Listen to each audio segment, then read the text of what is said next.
So I guess we should get started. Let's All go. right. Awesome. All right. So good afternoon or good evening, everyone. Welcome. My name is Zuly Mamat. And with me today here is Dr. Nechama Liss-Levinson. And tonight we have been invited by the Uyghur Wellness Initiative onto the Uyghur Human Rights Project's platform to talk about a topic that concerns truly not really all Uyghurs only, but all of human beings, all humanity, and that is grief and loss. So I'll just quickly introduce myself and I'll let Dr. Nechama introduce herself. So I am a postdoc currently in memory and trauma work, and I specifically work with veterans, and my PhD was focused on helping people essentially learn how to control their thoughts. And I'm trying to apply that to the clinical realm now. I also have background in Islamic psychology. I'm also training in ACT, which is acceptance and commitment therapy at the moment. And so there are a bit of background here and there, but I'm really just here to be interested and to really learn more about this topic myself and to have a conversation with Dr. Nechama. So please go ahead and introduce yourself. Thank you, Zuly. It's such a pleasure to be here this evening with you, and I'm really looking forward to dialoguing with you. I am a psychologist for almost 5 decades, actually, and I've worked mainly with adults and sometimes with families. Perhaps my favorite is working with couples, but also with adults and their adult children. I find that really interesting work to do.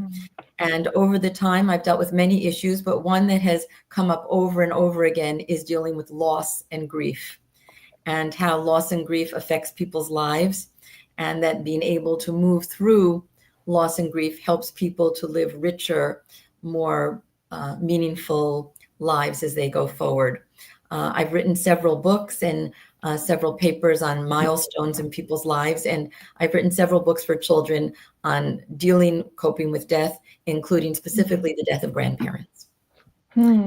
I should say one other thing, which of course is most important for this evening, is that for the past 7 years, I've also been a volunteer with the Uyghur Wellness Initiative. And through this initiative, I've worked with several Uyghur individuals and couples who are dealing with different issues, particularly being here in the diaspora in the United States, dealing with many issues separated from their families and their loved ones who are back in China. And it's been a tremendous learning experience for me, and I hope helpful for the many people who I've been working with. First of all, just on behalf of all of us, all of the Uyghur people, I really do thank you for the work that you do for us and for the community. It's really a blessing to have people like you to be helping the community overcome, or rather to be a part of that healing journey, which we're going to talk about today. So.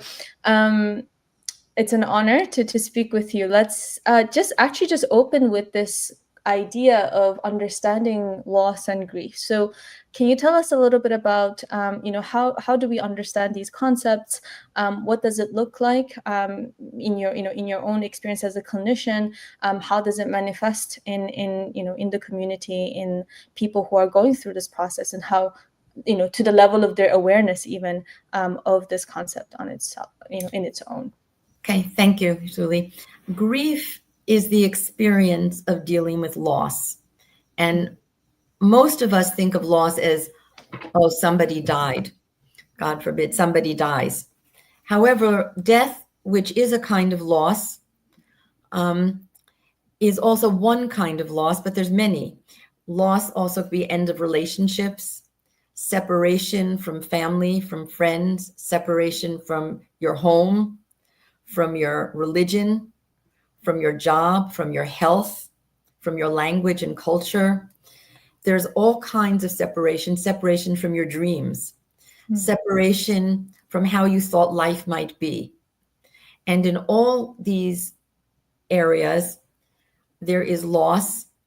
And one of the things is, how do we deal with this loss? Fortunately, there are many ways that we can. And it's important to understand that everyone deals with grief and loss differently. There's not one right way to do it or one amount of time that's right. People often say, I've been grieving being separated from my parents. How long will this go on? How long? Mm. Long will I have to feel this way? And there's not one right time. Everyone is different. And I think the other thing is that grieving is part of a journey. It's not something that happens and then it's over. For example, in terms of death, death is not just an end point. Death is part of the cycle of life, part of what's going on. And when somebody, for example, does die, often we feel a big hole in our heart. And over time, that hole may get smaller and smaller, but often that hole remains there. And part of going through life is living with that hole, but still going forward. I think what's important is that in dealing with the Uyghur community, I noticed that there were a number of things that make dealing with loss a little more complex and a little different. One of the things is that often this is an ongoing trauma. It's not over. Right. So when there's, let's say, a war, there's a war and then the war is over, or there's different things where something is over. But the trauma for the Uyghur people is ongoing. We're in the middle of it. And so dealing with grief and loss when we're in the middle of something is very, very hard to process because it's ongoing, it's not over. Secondly, there's a lack of information and contact, so that people who might be grieving the loss of, whether it's through contact with family members, because they often are not, you're not often allowed to speak to, or people there don't want to speak to you, you don't really know what's going on. And so it's hard to grieve when you don't know, are they okay or not okay? Are people sick or are they well? What's going on? And not knowing makes it harder to process the grief. And then thirdly, I think the issue that makes it hard is the whole issue. It's a kind of double issue. One is not knowing if what I do here will be helpful or not helpful to the people back in China. Will this be a good thing that I'm doing or not a good thing? Right. It makes this very complicated and confusing. And then finally, the whole issue of transnational repression, that even here, the Chinese government may be bothering people, terrorizing people, making it difficult for you to process the kind of grief that you might otherwise be able to go through. Yes, and I think you've hit the nail right on the head, especially when you were mentioning this concept of ongoing trauma. And one of the things I think that I've noticed in the community is that what that means is that people don't have this even sense of like, oh, I now need to deal with this, right? It's like every day is the same. Like you're kind of moving forward, or at least you're living, obviously, but in a way of not actually being aware of the gravity of what this is doing to your psyche, or to your physical body, to your psychology, until it gets really bad, and you see that in manifestation. So I was wondering how you how does someone then become aware? Like, what are some repercussions of neglecting the symptoms of grief? What are some symptoms of grief? Thank you for asking. I think the symptoms of grief, some of them we think about, are people being sad, perhaps crying, thinking about the loss, what the loss is, yearning, wishing that things were different, perhaps at times guilt. But there's other symptoms that I'm not sure people think of as having to do with grief. Some are emotional ones, a sense of confusion, maybe trouble making decisions, feeling lost or again, confused, maybe lacking motivation, unable to do the usual things you do, whether at home, with your children, on your job, just not feeling right. And then there's something where when we don't deal with some of the feelings of loss and sadness, these feelings also go into our body.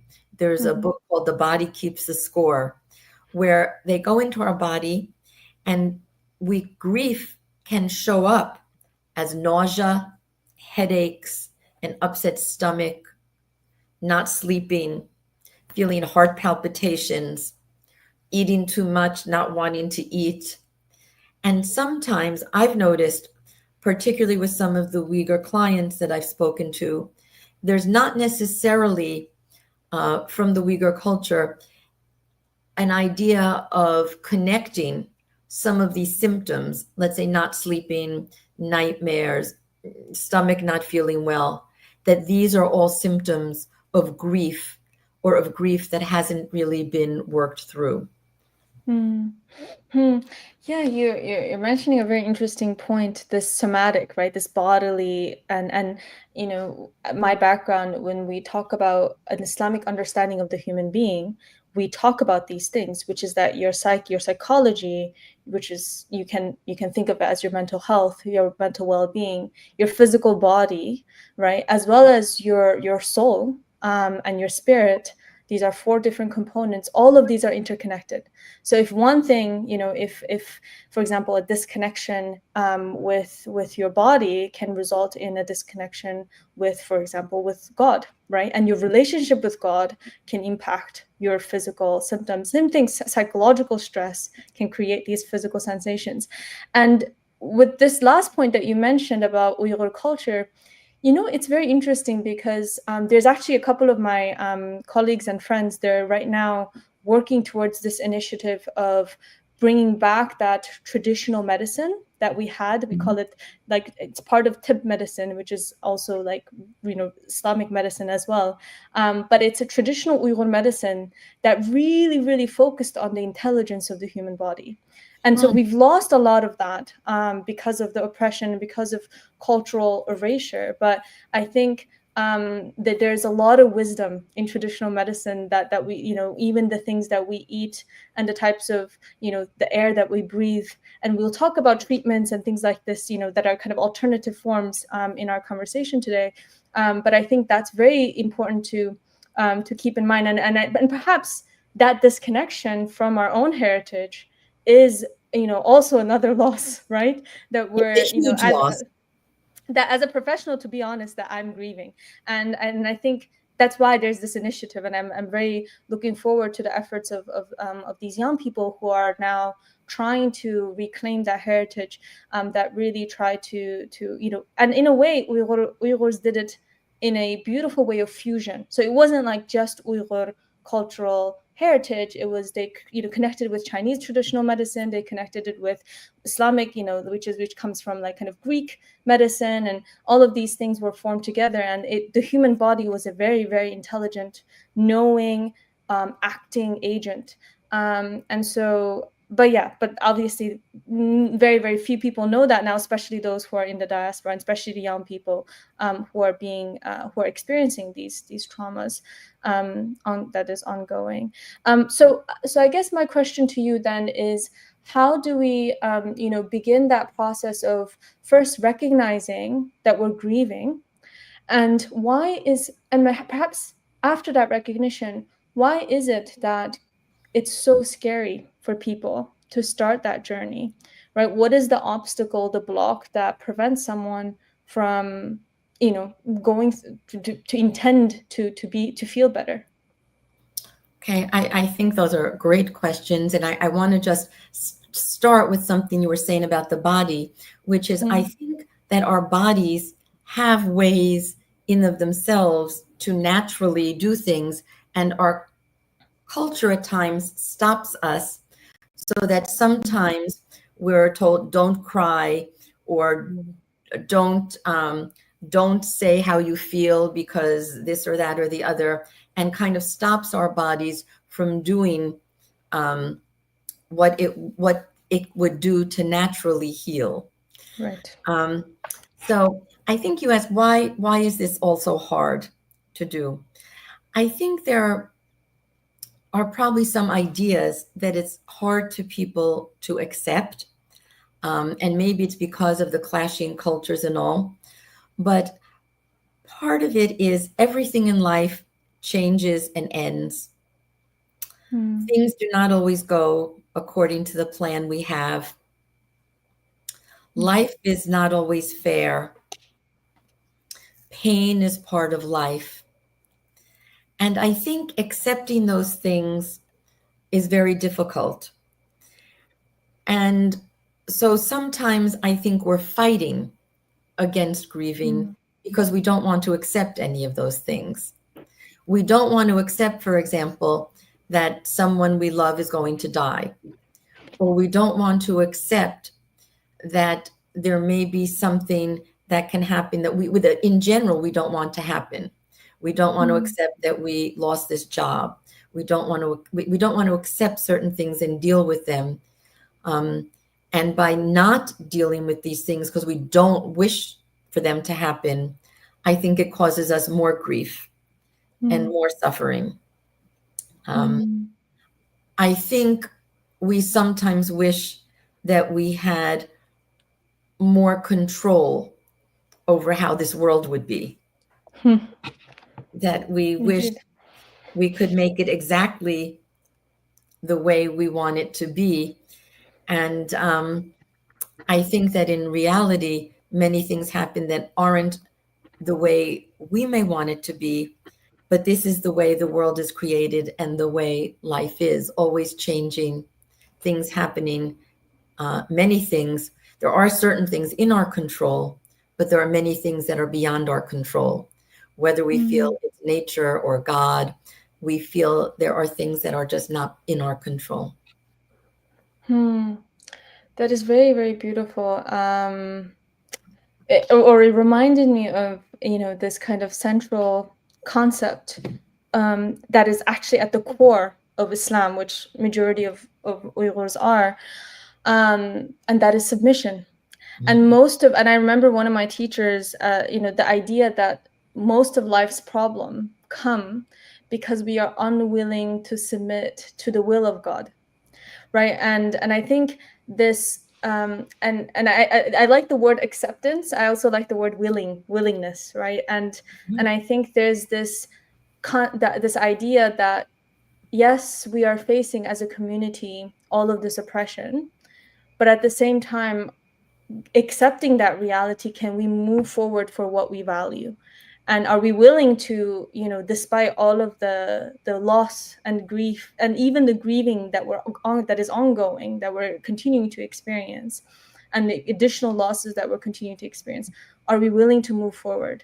And I think that part of core, that just reminded me of that core value in Islam, which is tawakkul, which means essentially this God, complete reliance upon God in devising your life, right? And that doesn't necessarily mean oppression is good. Of course not. We, whenever we see oppression, we need to uplift it, like remove it. That's the first thing. Any harm must be removed first. But there's this idea that we cannot equate God's command or God's will with God's love. God loves justice, and God loves, mercy and good deeds and these things. God does not love tyranny and oppression, but God can will that, right? For with the wisdom that he has.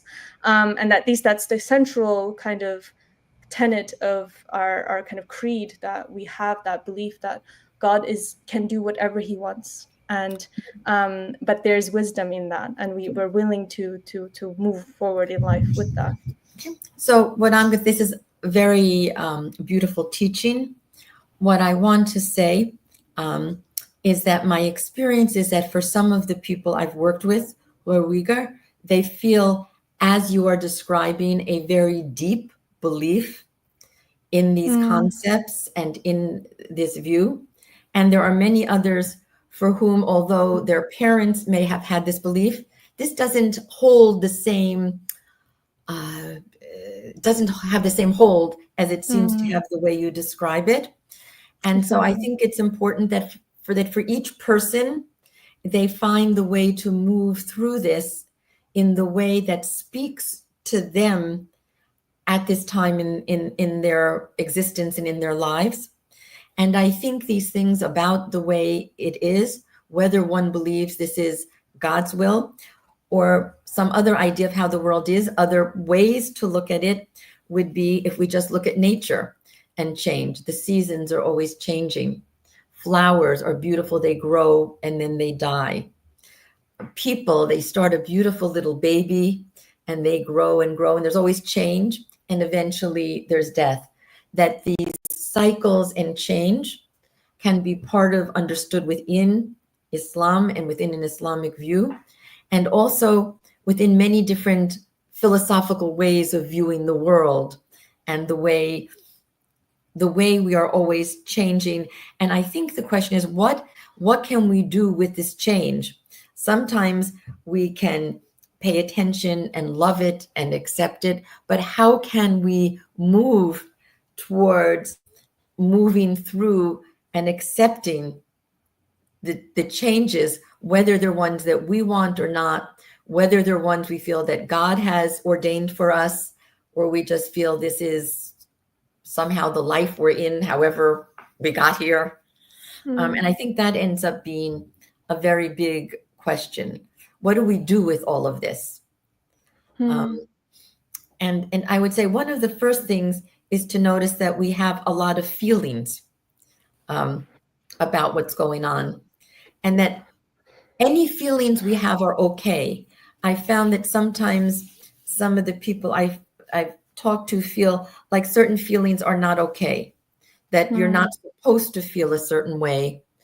And what I notice is the best way to kind of is that feelings are just what are inside you, and that as you allow yourself to feel them, think about them, understand why you're feeling that way, sometimes the feeling will move or change. The feeling may not always stay there. And so sometimes the easiest way for a feeling to lift is if you kind of embrace it first. If you say, I'm feeling really sad. I don't like feeling sad, but I am feeling sad. And why I'm feeling sad.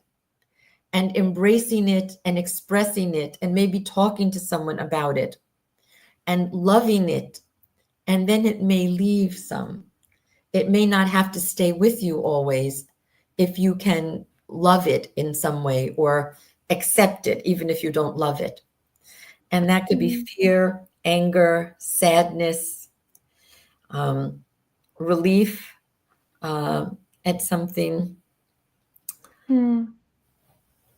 Yeah, this reminds me of this kind of concept of secondary emotions and primary emotions. And we talk about how, we have, for example, you might feel anger, but beneath that is a need that's unmet, and that might be sadness and pain that's unspoken, right? And similarly, someone might be having erratic behaviors that actually might be pointing to some kind of a deeper loss that is there. And so there's that aspect. So obviously you cannot go deeper unless you acknowledge the surface level emotion, right? And then you can kind of, like as you were saying, go through that journey of understanding your own emotions.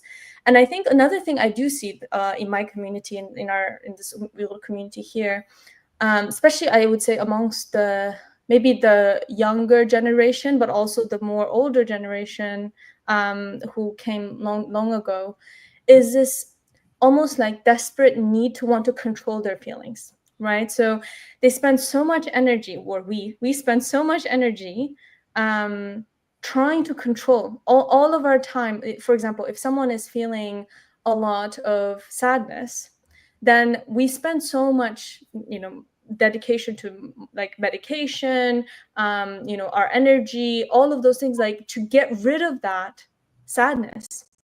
So the idea is to get rid of it because we do not like it, but that's actually and neglecting what's happening around you, which is there are people around you who love you, or there's a community who can support you. There might be other people there who are right next to you who can support you, that they don't know how to support you because they're not talking, you're not telling them anything, right? So there's a lot, and there might be other things. You might have a job, you might have a family, you have the support, but all of these related factors are suffering because we're spending so much of our energy on trying to get rid of our feelings, and try to control them, rather than what you were mentioning, this idea that we acknowledge that they're there, we accept, or we're willing to move forward with life and act in a way on things that we value, and truly embrace those things that we really value, despite everything else that's happening. Now, that doesn't mean you ignore them, but you process them in this journey that you were mentioning. So in that processing step, so if we can move into, okay, so what are some things, what are some strategies, in different dimensions, I guess, according to people's level of grief, that people can employ and start to kind of move through this process of processing grief? Okay. I think I would start with the idea, and some of them you mentioned in certain ways, 5 letters F, faith. I think for many people, for those for whom that works, faith can be a way of processing grief, partly because of the ideas and partly because of the community, and partly because being amongst people who share ideas about loss and grieving and are there to be with them, to stay with them. So that's one. Family and friends. So faith, family, friends. Generally, now one of the issues here is many people are far from their families. And so that can be a source of grief, is not being, not having the family, not having access to their family. But many people I know here have also made friends into family. That if your family is far away, people have created family out of friends who are here, who understand you. And I think that in general, Uyghurs that I've met have a great deal of hospitality, love to have people over, love to share meals together. And I think they love to do that, but it's important to love to be the one who allows other people to take care of you,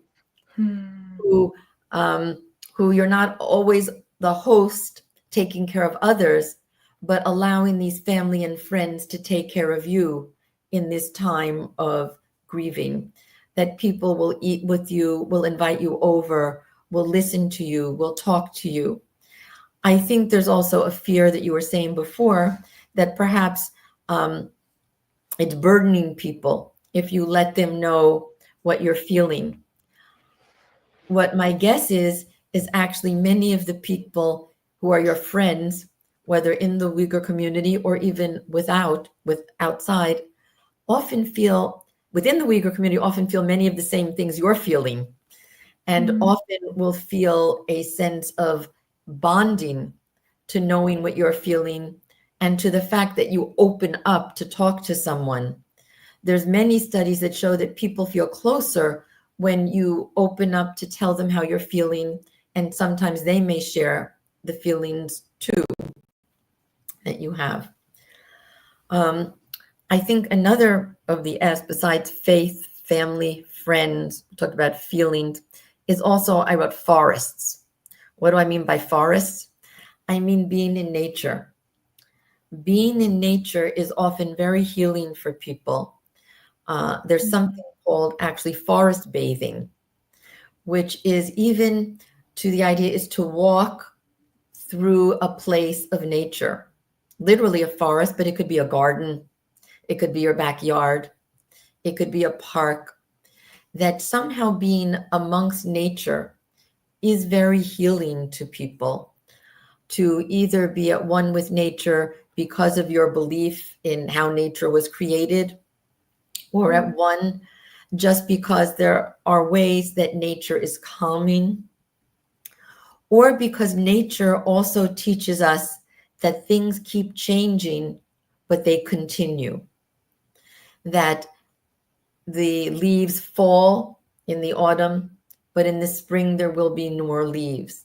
That life goes on, even though there's death and ends, there's new beginnings and new things that keep coming.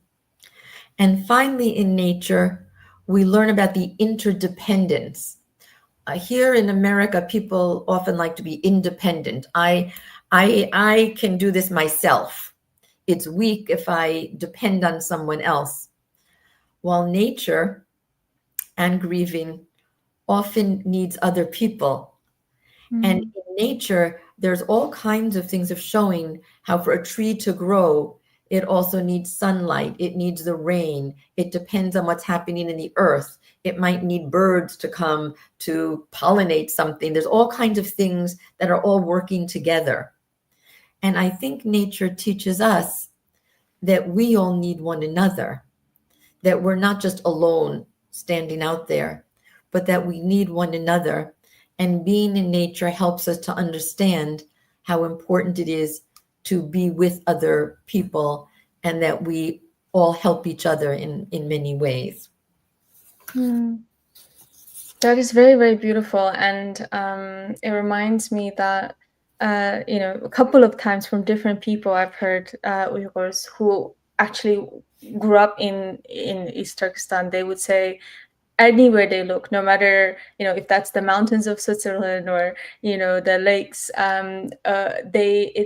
they are reminded of their homeland, right? So this kind of concept that when you're connecting and when you're actually truly being in that space, you're absorbed in, and in a way that reminiscence is part of that healing journey, right? And again, we're trying to not control or get rid of our thoughts, right? We're trying to really embrace and process them and remember the good and kind of move forward in the process. And I think so these are all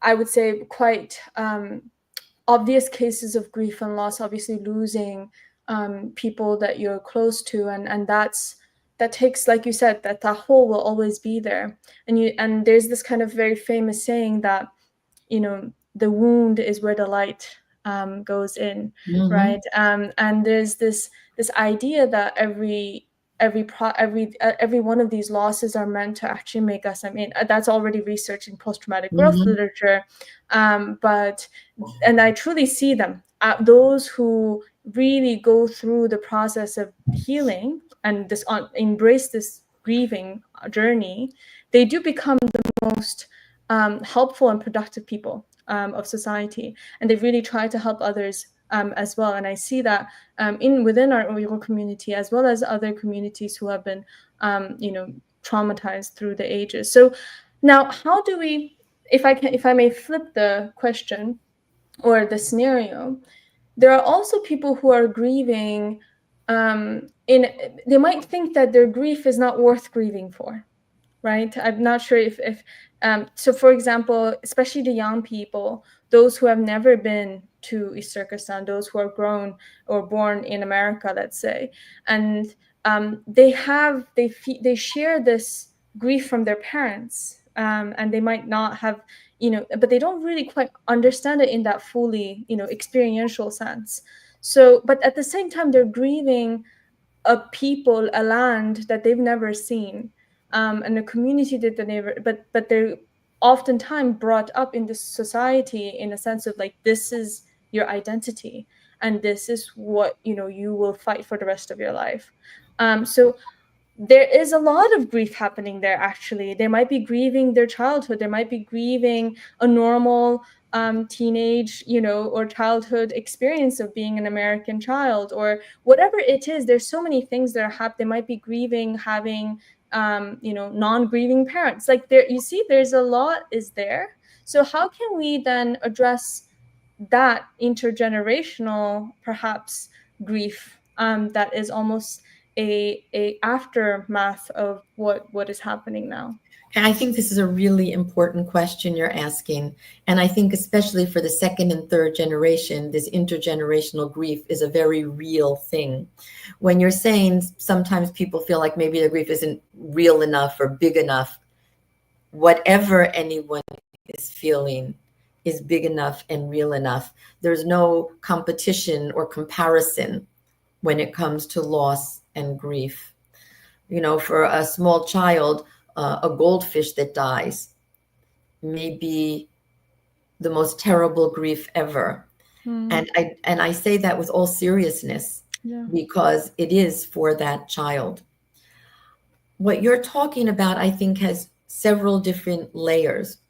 One is, I think, and I think this is very often in the immigrant experience, that the parents have a certain idea of life, and the children growing up in the new country here in America are exposed to other things. And sometimes there's a conflict between whether it's belief systems, culture, what is the right way to be. And there's sometimes even a grief about, as you say, grieving not having the normal childhood that they see their friends having. As an example, for example, many of the Uyghur families I've dealt with, it appears the Uyghur parents are much more anxious about giving their children or teens freedom, let's say to go out. The parents are worried that the children might be kidnapped, or very fearful about these things, not only cultural things like maybe not wanting them to go to certain movies or things like that, but even just things like going to a friend's house for a sleepover. A parent might feel, this isn't right for my child. I either don't think it's safe or I don't think it's a good idea. And then there's tension between the parents and child, and the grief. The child may feel conflicted. I want to be a good child. I want to do what my parents want, but I don't like what's happening. That's one whole level. Another whole level is for the parents and maybe even the grandparents who have been through so much and lost so much. These things are transmitted to children, whether they're talked about or whether they're not talked about. And I think sometimes this second and third generation feel a burden, feel a sorrow, feel something is missing or something is wrong, sometimes not sure what it is, sometimes feeling the pain and suffering that a parent feels, even if some parents may speak of all the losses that they have, and the child feels that burden and somehow feels they should do something and either feel that same burden or maybe want to get rid of that burden or aren't sure what to do. But sometimes a child feels sad and at a loss and not even sure what they're sad about. Or sometimes feel they're supposed to be sad about East Turkestan, but they've never been there. And maybe for some people, they feel this great love for it. And for others, it may be like anxiety and guilt of not feeling so connected or the great love.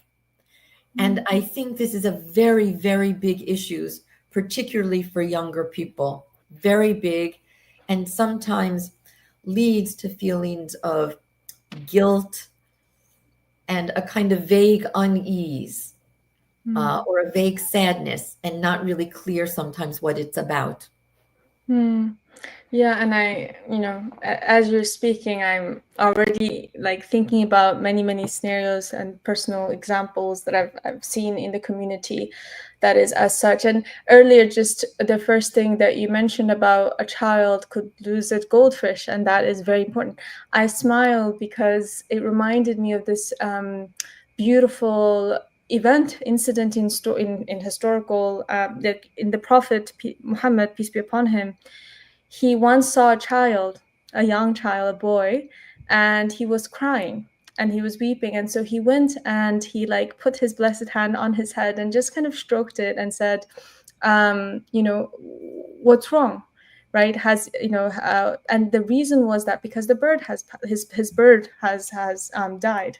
And so, but that gentleness and that care right, of a prophet illustrating this and modeling this for his community, which is, for those who follow that faith, is us, even to this day, is this beautiful gentleness and embrace of grief, and truly processing that in the most kind of healthy and wholesome way, right? With community, with care, with love, and there's this a lot of, especially in the topic of sadness and loss.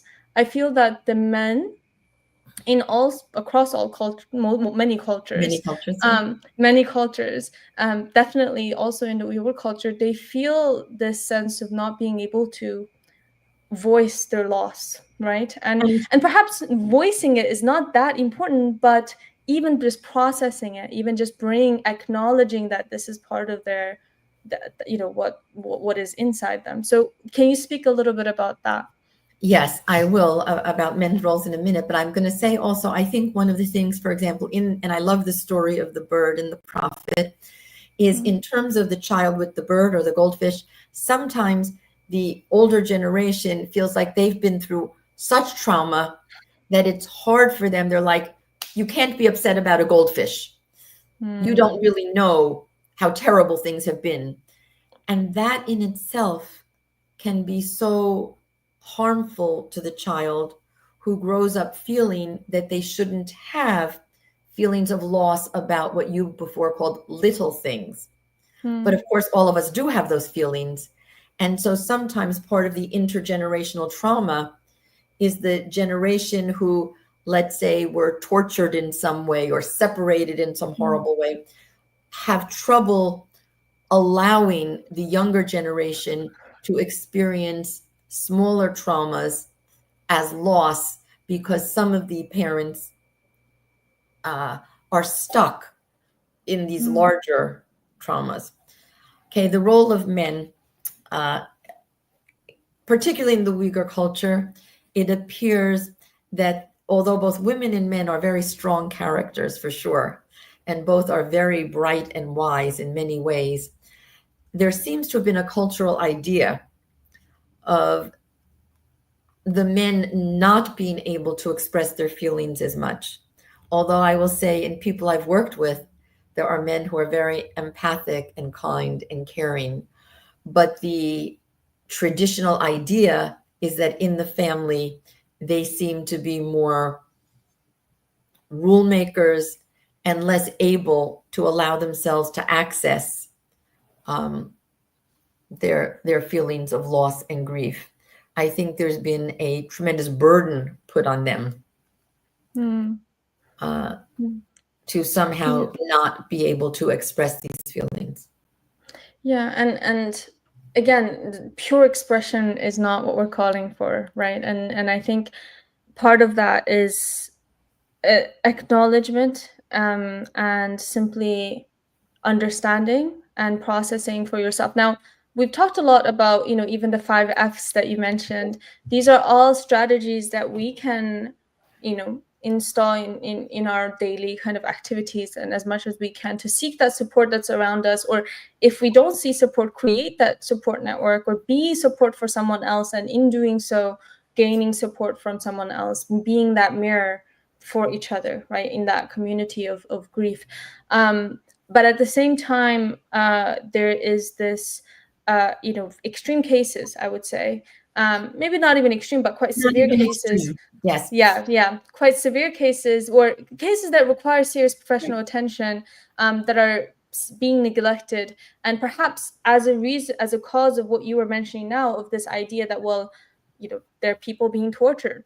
What I'm feeling is nothing, right? I shouldn't feel, why am I feeling so sad when my friend has lost their parents, right? So this kind of relative, and to be honest, we see that a lot, as the trauma is ongoing with all of the world events that are happening around us. So can you speak a little bit about that, and how do we then, in such a case, like, first of all, how do we notice, where's the line when we notice that, well, maybe we should seek professional attention, and of course we have, the Uyghur Wellness Initiative here, that is, as part of ongoing efforts or resources to provide that support. But yeah, so I just wanted to hear from you in kind of okay.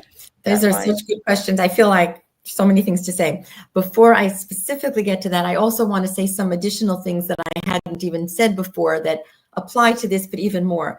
Besides the things I said, there's also things like music, especially people of Uyghur music or any other music, listening to music, playing an instrument, reading poetry, writing poetry, engaging in your creativity to express what's going on, drawing, painting, photography, writing down what's going on for you. And then two other things, and then I'm going to get to this other. It's one thing, well, is both the issues also of gratitude and loving kindness, that those are also ways to help people through grief, is both understanding what's lost and gratitude for what was and for perhaps what will be. I'm not saying these are easy, but they're things that help people, even small gratitudes for seeing the sun or the moon. And also loving kindness and compassion to oneself. Often when people, to oneself and to others. So often when people are in a state of grief, whether it's men or women, are often like, I shouldn't feel this way, or it's too long, or I shouldn't feel this way either because I don't feel enough or because I feel too much. And there's a way that it is helpful for people to be able to feel loving kindness to themselves. Breathing, being able to breathe is one of the main things. We all, part of life is breathing, and being able to practice deep breaths and relaxation and breathing, to breathe in, to feel one's heart, to hear one's breath, and to be able to wish for oneself while in grief, to be able to say to oneself, may I feel love, may I feel joy, may I feel safe, may I feel peace, to be able to try and move into that realm.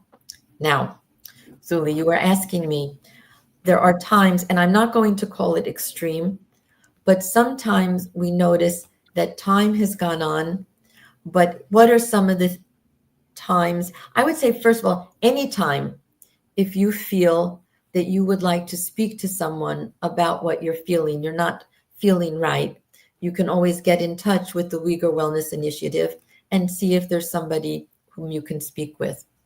But the kinds of things where I would encourage you to do so, even if you hadn't been thinking of speaking to someone, one is if you're having trouble regularly getting up in the morning, you have trouble getting out of bed, you're having trouble eating, you're having trouble finding clean clothes to wear. If you're having trouble, not once or twice, but you can't seem to focus at all on your work. If you're having thoughts of somehow life is not worth it anymore in any way, that you might want to, you imagine hurting yourself in some way, that it feels to you that it's too much. In that last case, you absolutely need to get in touch either with the Uyghur Wellness Initiative, with friends, with family, or even to call 911 if you're feeling very distressed in that way. What kinds of things can people do to help you? The main thing is being there with you. And you might think, well, how can anybody help me because they can't make any of these losses go away? But you might be surprised, someone listening to you, someone being there with you, someone helping you understand what's going on.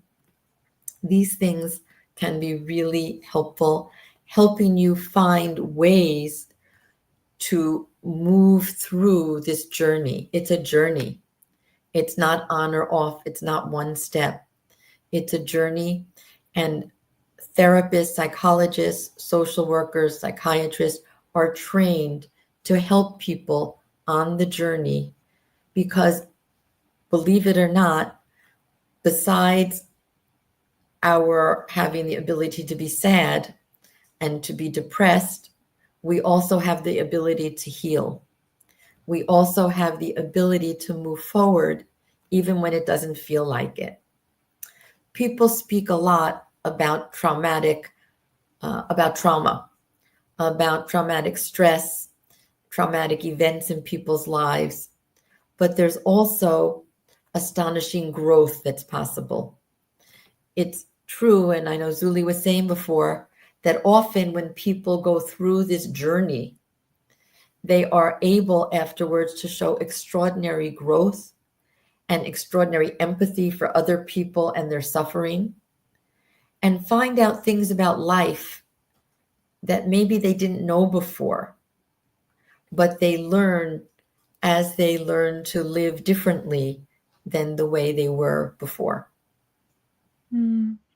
There's very important pointers there, and I think those symptoms are truly severe in the sense that yes, we should always try to be, even to get to that level is first being aware of how we're feeling, right? And then I think that's the first step that I see a lot of people neglecting, is knowing what they're even feeling. I've had people who told me that, I just cry sometimes and I don't know why I'm crying, right? And so that's a big sign that there's something there. But the thing is, you see so many things happening that you almost always neglect that, right? Well, I don't know why I'm crying. I'm just probably feeling moody today. Especially women would really neglect this, right? They tend to, either blame it on their period or blame it on whatever. They just tend to just move forward. And I think, changes in personality is another big thing that we observe, especially around for younger people as well, as they go through this process. And I think a lot of what we discussed related to grief and loss, there's a lot of comorbid symptoms with depression, anxiety, and so there might be, all of these are working together. So you don't have to address, I have to get rid of my depression, then everything will be fine. Well, maybe there's something else, right? And so I think what you said about seeking support, that is the number one.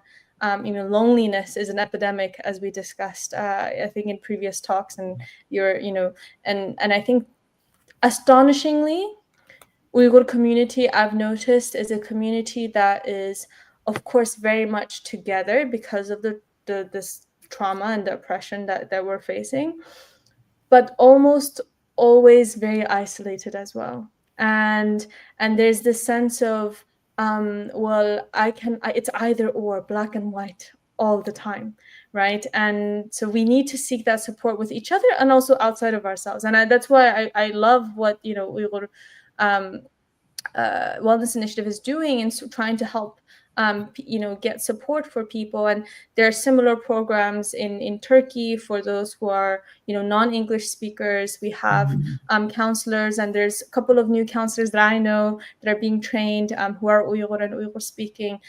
So if that's a barrier to entry, of course, hopefully, God willing, we have more resources upcoming. But I think as long as there's a will, there's a way, as they say. So I'm going to say two other things that just came to my mind when you were talking also, that sometimes, although people don't like to think of it in the Uyghur community, sometimes when people are overcome, they turn to alcohol and excessive alcohol use. Drugs are also something, although again, people don't like to imagine that it's in the Uyghur community. It exists, the use of drugs, the overuse of alcohol. Another sign is any kind of violence in the home. Is something that suggests something is very wrong, that there's a very serious problem that has to be addressed immediately. And the other thing I'm going to say, which is important, is that I've talked with people that there's sometimes a sense of shame. And the main shame is that I think, at least in the past, I'm going to say, and maybe in the present, that there was a sense that seeking any kind of counseling at all meant that somebody was crazy or just hopeless or a failure. And I think that is shifting. and that the sense of shame sometimes keeps people from either seeking help or from even noticing that something is really wrong. Yes, the stigma that you mentioned is a major major issue, obstacle that I think actually that is the barrier to entry for most people to seek help. And like you said, I myself, as have worked in this community, I'm seeing that shift being and this kind of concept being dismantled through these kind of talks, right? And to be honest, one of the first things that I mention to someone who comes to me with any form of issue is this in itself took bravery, is very, very brave, highly intelligent, for you to want to be better, because no one around you will benefit from you. You cannot help anyone if you cannot help yourself. And in fact, this is also for those who are religious, the key center of faith. In our faith, it's in the Quran. God says He will not change anything in you unless you change yourself, right? So there's this willingness, again, this concept of acceptance and willingness to move forward, and wanting to be better, and seeking those methods. It's not just an intention carries a long way, of course, that's first, but actually taking the steps, seeking help within the community. And alhamdulillah, like, we are blessed with a lot of opportunities through these initiatives and platforms like this, and community, people like you who are willing to give their time to really help the community move forward. And I do say community because truly, when it's a humanity, right? As if one person, if you can save one person, it's like you've saved all of humanity. And so it's a very beautiful thing that we're doing. And the same thing we should think for ourselves. If I can save myself, I'm saving a whole of community, right? The entire humanity as we see. So that is, at least for me, that's the major motivation. Awesome. I think we are very short on time. This was a really engaging conversation for me. I've actually definitely learned a lot. Do you have anything that last few words that you would like to kind of give, and a message that you would like to give to the community before we close? Yes, I think that sometimes people worry, besides the issue of shame, that somehow their problems aren't big enough. They weren't tortured like their parents or whatever. And I would say that when a person is suffering inside, they affect not only themselves, they affect their family. If they're in a relationship, they affect their spouse. If they have children, it affects their children. So that the best thing you can do, both for yourself, but for your friends and your family around you, is to seek help when you need it. That there is nothing that is too small or too unimportant. Your life is important, and who you are, you affect all the people in the world around you. And it matters, and you matter. You count very much. And I think I would, maybe we can say more, but I would end with, I hope, may we all of us, may we be able to come to a point where we all are able to feel love and give love. May we all feel joy and provide joy to others. May we all feel safe and provide safety for others. May we be able to feel peace and provide a sense of peace to others also. I mean, alhamdulillah. So awesome. That's a beautiful message, and I truly hope for your wish to come true, and I think we're moving towards that every day. Wonderful. I think we are out of time. So I believe that on the chat are the information for how to get in touch with Uyghur Wellness Initiative and UHRP is there. So any resources that you can locate there is definitely can be helpful. I believe also our Dr. Nechama and myself were also allowed, feel free to contact us if you have any questions specifically related to us that cannot be, addressed through other means. And I believe, yes, that Uyghur Wellness Initiative information is also there. So at this time, if there's any questions, we're happy to take questions, but I believe we don't have. So we don't have much time either. But please contact us for any questions. Thank you, Dr. Nechama. That's what I was just about to interrupt you to say. Thank you, Zuly. It's a pleasure talking to you. Thank you for your wisdom. Thank you for your kindness. And I hope that tonight that this, I want to thank all the people who were on tonight and hope that this was of some help to everybody. Thank you so much. All of those back to you. Wonderful.